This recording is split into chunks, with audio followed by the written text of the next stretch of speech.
guys? Welcome back to the Film Room Podcast.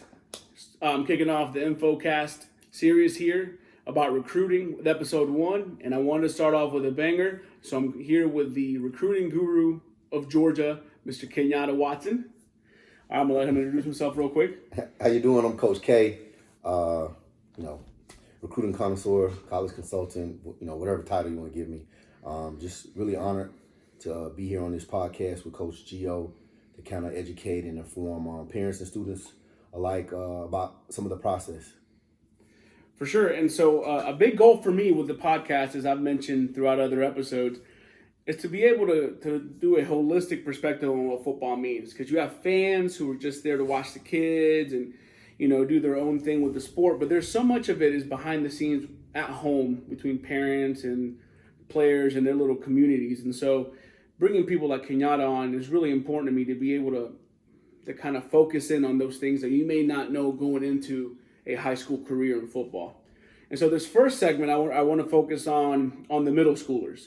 What you need to do before you get to high school in order to be successful and possibly become a prospect once you get to high school. So Kenyatta, if you could kind of give us a checklist on that. Well, some of the, one of the biggest faux pas with people is, it's too early. It's never too early to work on your craft and to, get introduced to the recruiting process. When I was doing it with my young men, we went to several college camps, not to compete, but to learn how to camp. I think that's most important. And so the middle school time to me should be used strictly for learning how to do things, learning how to camp. A lot of middle school kids, 7th and 8th grade, are now being introduced to trainers. A lot are on 7-on-7 teams and different things like that. So, the exposure and they're on a different track now. For sure. Everything is sped up. And so with that being said, one of the first things you want to do when you do go to the college camps, when I took my young men, we didn't go to compete. We went to learn how to camp. And in doing that, I, videoed a lot of the drills and different things like that. We had our trainer who worked with everyone, Coach Lee. Shout out to you over at Dash. And, we actually worked on these things, yes, prepared prior to going back to camps. And so every camp we noticed, kids got better, their times got better. They understood how much time they had between, events or different things like that. And it really actually helped out, a ton.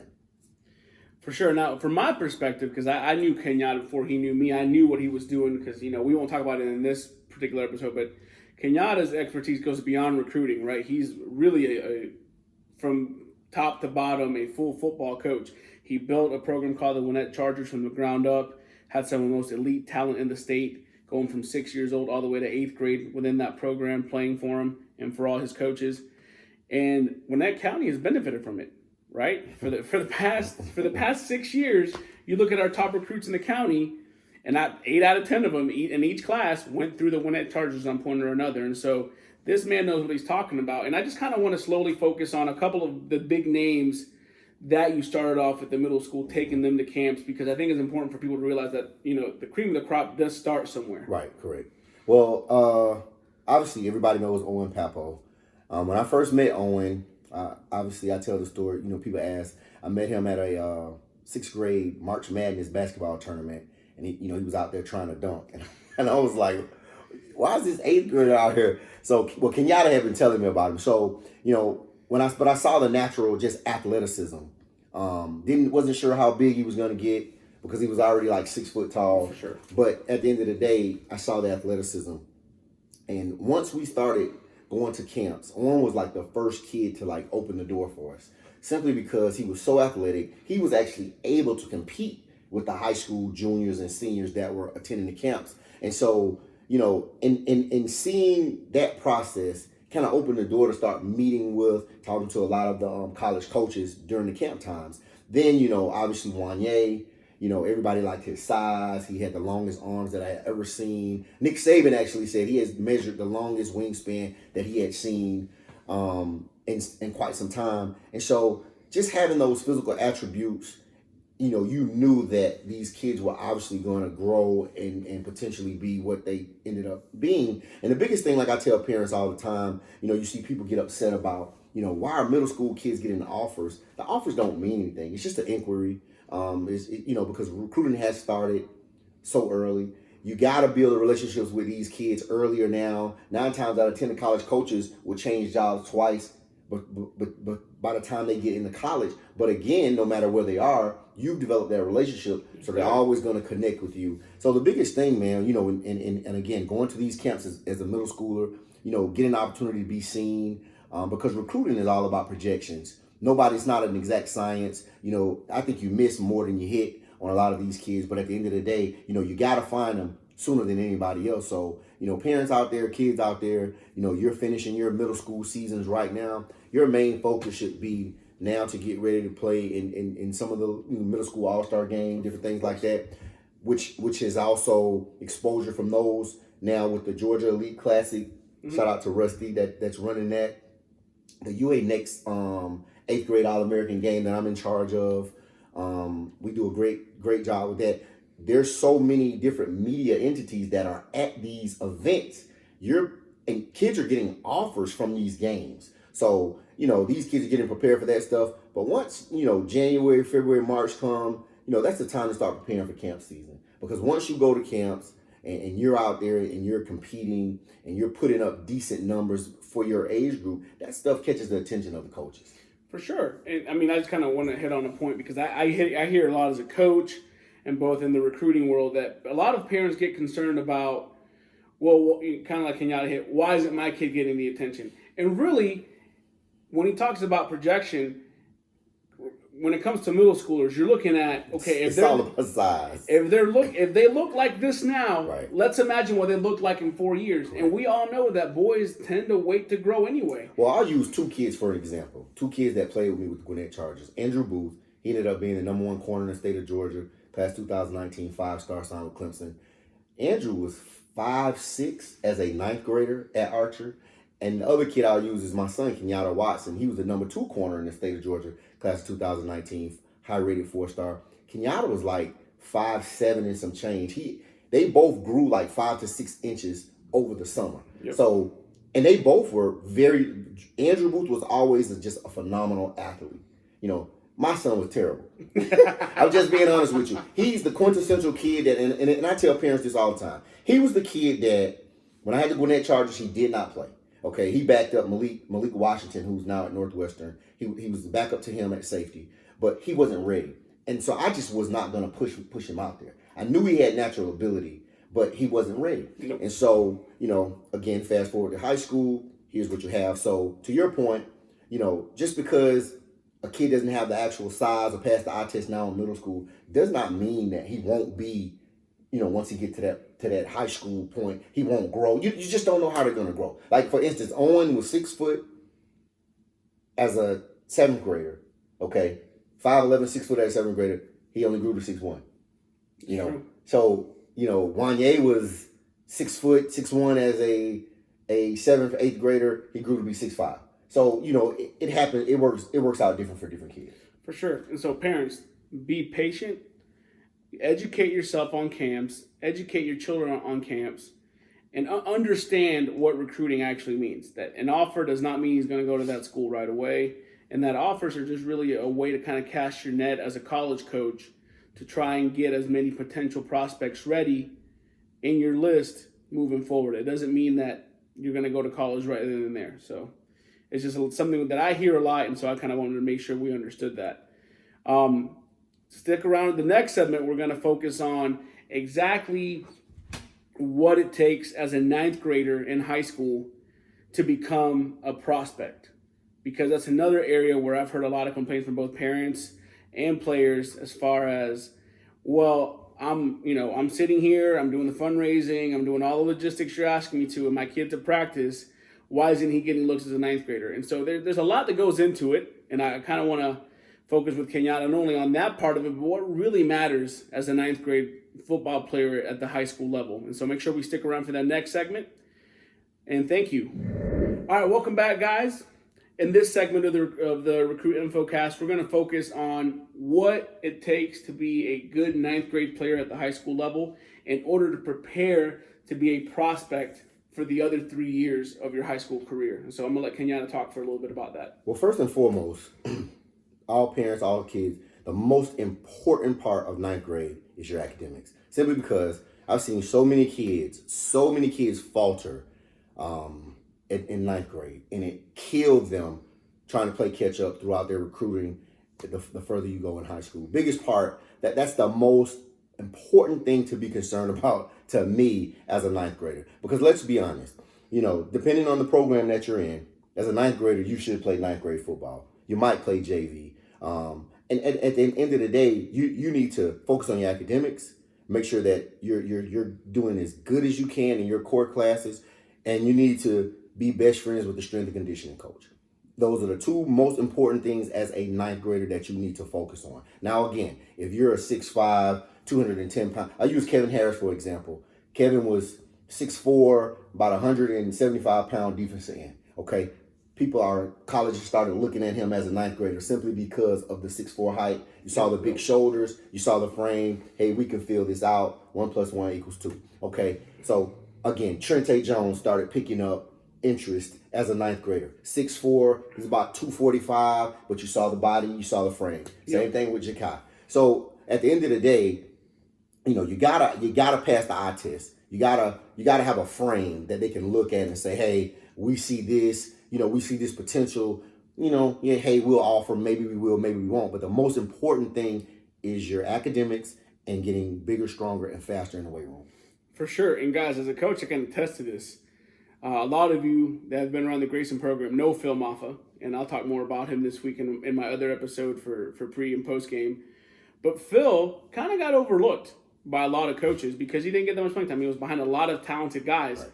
But when he started to pick up steam is that they would come to our weight room to see other guys, and you saw this no-name freshman / about to be sophomore just pounding the weight room, and you're like, who is this man-child? And obviously his playing speaks for itself now, and he's a Clemson commit for a reason. But he got his start in the weight room because he wasn't getting those reps that he probably should have gotten at any other school that wasn't as talented.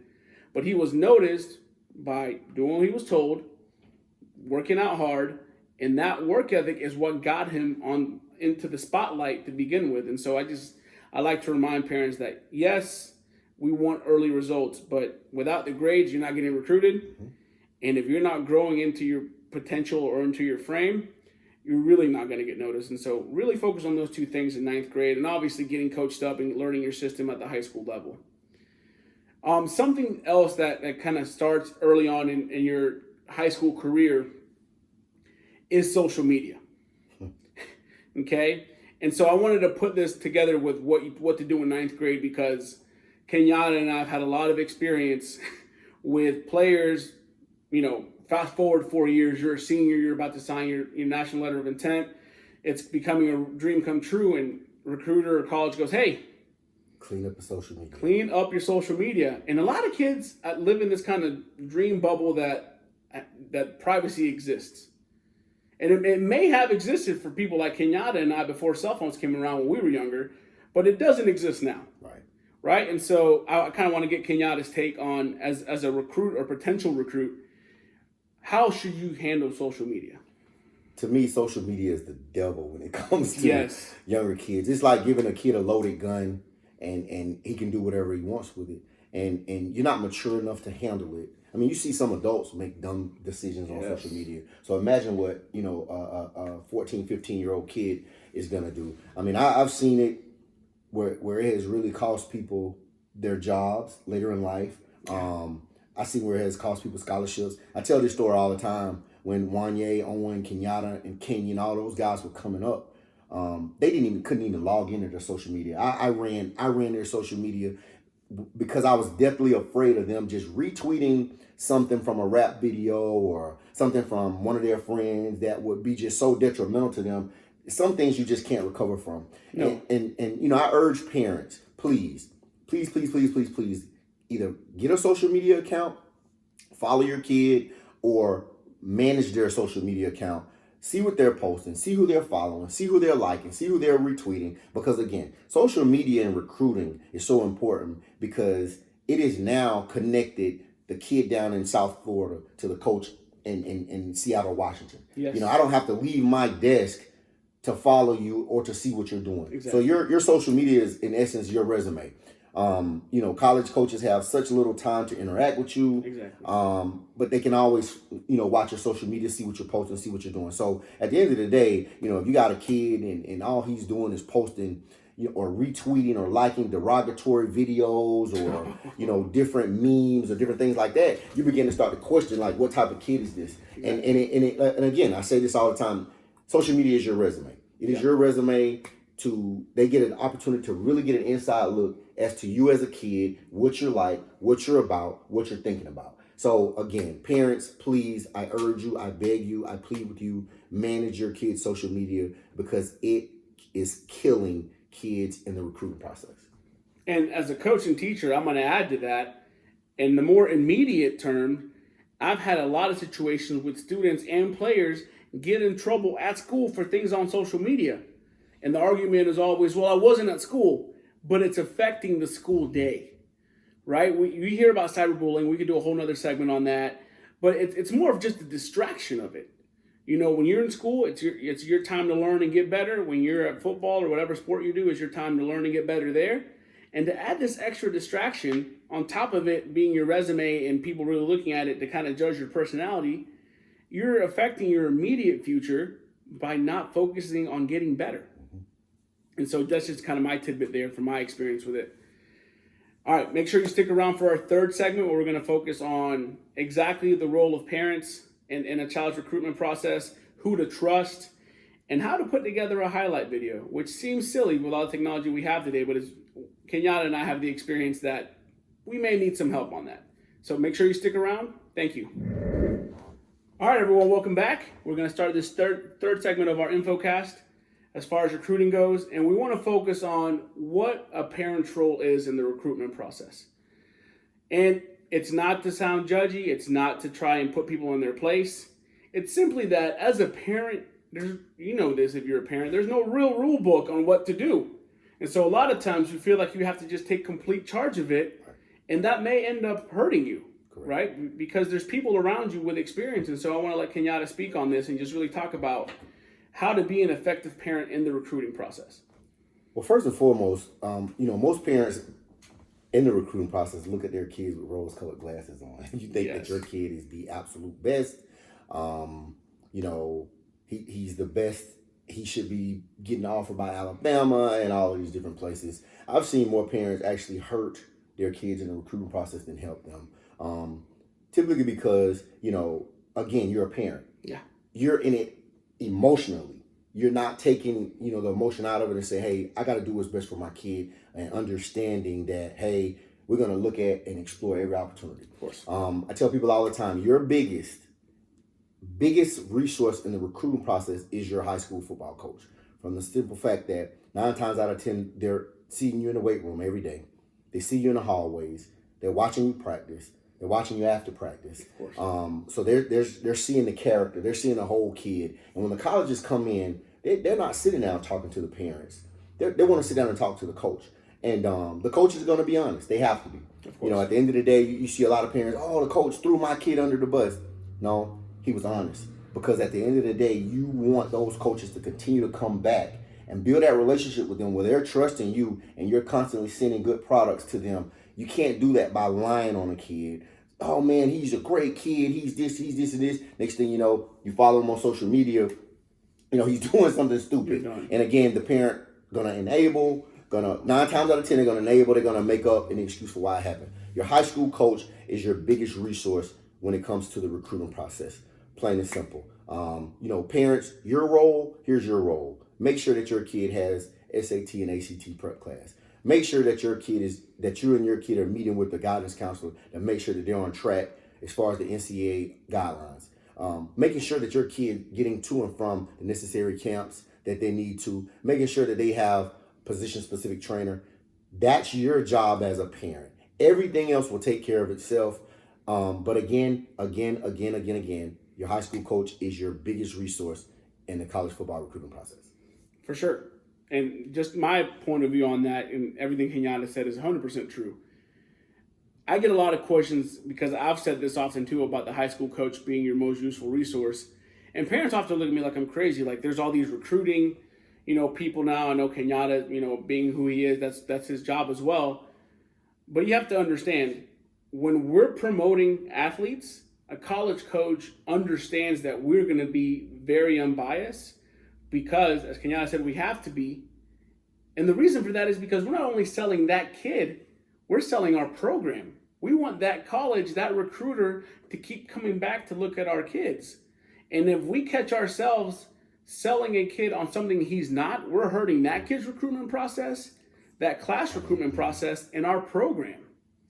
And so I'm going to reiterate this because I think so many people need to hear it. We are not out as coaches. We don't do this profession to hurt children, right? And we don't do it for the money either, let me tell you. We do it because we want to see these young men succeed, and somewhere along the way, someone did that for us. Right. And so we were going to be as honest as possible. And I feel like where parents come in on that is a lot of the problems that we have with players are just simple discipline or just, simple behavioral things. Let's make sure we're on the same page. Some of the best parents I've seen in high school football meet with the head coach, meet with the position coach. If something's going on at the house, they let the coach know. If they know that their kid is having trouble with something, both behaviorally, academically, whatever it is, there's a lot of open communication. All right? When we say we're a family on a football team, that doesn't just mean for the sake of brotherhood or for building a bond. It means that we're all cohesively working to improve every single individual on that team to their highest potential. And so don't villainize your coach, and at the same time, think about what you as a parent can do to help that situation. All right, and I hope you guys really listen to that because there's some great insight there by Kenyatta. Moving forward, I want to really talk about a highlight reel, okay? That's been kind of where I've hung out for a while in the football world.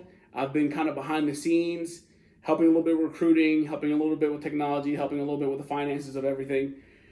And so I've gotten to see firsthand the good and bad that comes with modern technology and highlight reels, right? Most everyone around uses Huddle at the high school level. For those of you that don't know, Huddle's a pretty state-of-the-art program that lets you manage film, both for individuals and for teams. It's a very useful tool as far as getting to know the game better as a player and a coach. And one of the great things that Huddle introduced about 10 years ago was the ability to create a highlight reel to be able to send to college coaches pretty instantaneously, to post on your Twitter, all that stuff.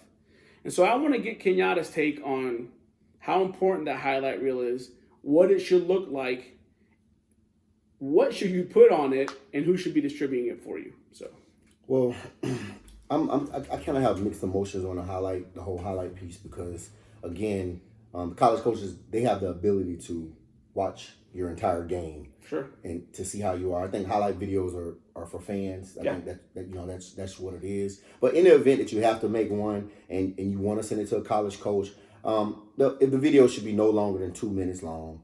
It should have your 5 most explosive plays up front. Crackback blocks are not highlights. Listen, say this again. Listen. Crackback blocks are not highlights. I can't tell you how many times I've seen a highlight video and that's the first play on there. No. You don't need to slow down your plays. You don't need to have the 3D animation. I hate watching videos and it has the music playing in the background. All of that stuff is a distraction. 2 minutes long. Put your 5 most explosive plays first. Showcase your ability. Running a 2-yard out, catching the ball, jumping up and down. It's not a highlight. DB gets beat, ball's overthrown. He's waving his arms. That's not a highlight. Don't put that stuff on your highlight videos. But like I said again, the college coaches have the ability to watch, your videos. And 9 times out of 10, the things with Huddle, your Huddle videos that I don't like specifically. Let's say you have said kid, he goes out and he has 10 catches for 200 yards, 3 touchdowns, playing against the worst team in the region. Okay. First thing as a college coach they're going to look at is who you're lining up against across the field from you. Are we recruiting this kid? Does this kid have any offers? What type of player is he? Okay, of course, you're going to dominate that type of guy. But there are certain schools, I tell people this all the time. I have a young man right now that's a perfect example. You play against a school like Grayson and you ball out. I don't care. You're going to get some college interest. So again, make sure that your best games that you're putting on your highlight videos are against your best competition. For sure. I mean, you can't even speak on that enough, guys. College coaches know. They're not just walking into a region, into a team blind. They know who the top contenders are. And I've seen college coaches ask, hey, can you just go, do they have any plays against this team? Right. Right. For Grayson, what do they do against Archer? Correct. Right. What do they do against Colwood? And so it's important to note that your highlights, colleges want to be able to compete week in and week out. And if you're just getting your highlights against the weak teams, don't put those on there. They'll find those. Right. All right. Now, as far as Kenyatta, how do we go about distributing that film, right? Because like you said, and let's make this clear, college coaches have access to all games. Correct. All right. There's many media that does that for them. They don't really need it. But as far as maybe you sending your film, parents sending film, coaches sending film, which is the best avenue to go as far as who to trust to do that for you? Again, like I said, your high school coach is your biggest resource. You know, a lot of high schools now are having high school college recruiting coordinators that are handling those things. That stuff coming from, the high school is always a great thing. But in the event that the kid is sending it out, just be realistic. You know, if you're a 5'9" cornerback, and you want to send this stuff to Alabama and Texas and Southern Cal and all these places, just go Google their roster and see, do they have anyone on their roster like you? No. If not, don't send it to them. It's just, I'm just being honest with you, because what's going to happen is they're not going to watch. And so now what you see a lot of kids are doing, they're going to lie about how tall they are. Please don't lie about any of your vital statistics, because guess what? Once you step foot on that campus, the first thing that they do, they're going to get a height, and they're going to get a weight on you. So if you're telling people that you're 6'2" and you're really 5'11", what do you think is going to happen next? Once they get that actual height, you're done. Not only that, you lied. So now you can't be trusted. So again, just be realistic in who you're sending your videos to. Sit down with your high school coach or your high school college recruiting coordinator. Come up with a good plan.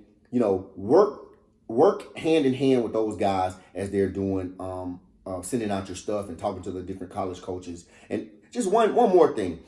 Please understand, when these college coaches are coming into your high school, don't get upset that they're coming in and they're looking at said guy, and they're not paying attention to you. Because guess what? Again, recruiting, you got to pass the eye test first and foremost. You got to be able to make plays. There's a school for everybody. Just find your fit and be okay with that. And that's true. Guys, one of my main responsibilities over the years has been running the Gwinnett County Recruiting Fair for whatever team I'm on. And that's not the big name schools. That's the D1 AA, D2, D3 colleges that are like, we know Gwinnett's a hotbed for talent, and we don't always get to see, everyone on the field at one time. And I'm talking, it's a 5-hour marathon of over 500 coaches coming to see you with your little booth, your TV and stuff, and everyone's transcripts being like, here's what my school is. What's the best fit for me? And I mean, I know I'll stick with our class last year, 2019 from Grayson. The big names get the attention, but where the work really came in there is the kids who may have not been all-star players, who were just really good routine players that did their job and hard workers and did good in the classroom. There's so many of them playing college ball now. Yep. So many of them. And it just took being patient, working hard, and trusting those people around you to do their job. And so I can't emphasize enough the importance of as far as the team goes, always focus on the team. But for recruiting, don't focus on everyone else's recruitment. Focus on your own recruitment. As far as this episode goes, guys, that's about it. I want to make sure that we have enough topics to cover 3 episodes and be able to get more opinions. I mean, Kenyatta's opinion means the world to me. He's like a mentor to me. And I'm really glad that he's able to come on here and not only, I learn from him every time I talk to him, but to educate you guys, right? This man has been doing this for 10 plus years. Like I said before, built a whole youth league pretty much on his own.